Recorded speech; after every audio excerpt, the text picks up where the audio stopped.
In Scotland, this is where the real essence of transition from old to new gets distilled. At midnight tonight on Easdale, a tiny island in the Inner Hebrides, a motley troop of celebrants will pick its way gingerly over rocks and grass, through pools and over dikes. The 3-day celebration to bring in the new year will have begun. Easdale has a permanent population of 65, but in the days leading up to Hogmanay and for a day or so afterwards this will have swollen to around 250. No house lies empty, every bed is taken and all sofas are booked months in advance. Not a few outhouses and barns, no matter how inclement the elements, will have turned into havens for a night.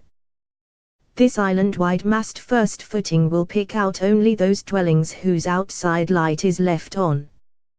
This simple illumination is the signal telling the revelers that the residents are happy to receive them.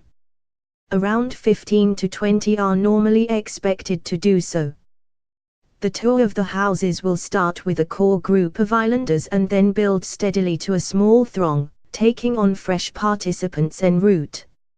Some will have guitars and there will be singing and very possible, this being the northwest of Scotland, some dancing.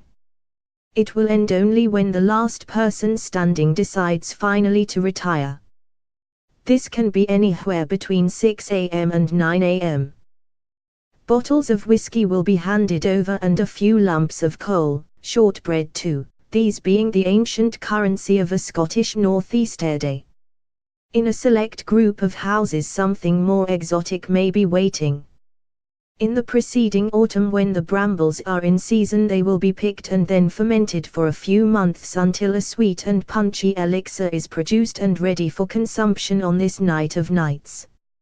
Veterans of this midwinter pilgrimage will tell you that if you time your steps accordingly you will reach Durrock and Margaret's just in time for a bowl of stovies like no others you will ever have tasted.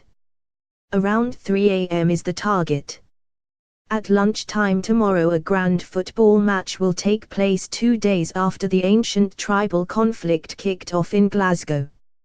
Unlike that one though, the Easdale game is a joyous event where young and old, male and female, sturdy and infirm all participate in a celebration of community values. Afterwards a dozen or so happy fools will offer a further consecration by jumping into the harbour. A ceilidh will follow where every islander is expected to do a turn. And then the grand finale, the annual Easdale pantomime. This is an almost sacred happening which is scripted freshly each year to include references both sad and happy to events that have unfolded and characters who have figured large in the annual chapter of this island's story. Colin Macpherson, a photographic artist, built a home on the island in 1999 and has returned here for Hogmanay almost every year since. He has spent most of 2017 traveling the world on an ambitious photographic project. Yesterday he arrived back at the place he calls home accompanied by 6 relatives and friends, including his 8-year-old daughter. My job takes me all over the place, but I always ensure that I'm in Easdale for the new year, he says.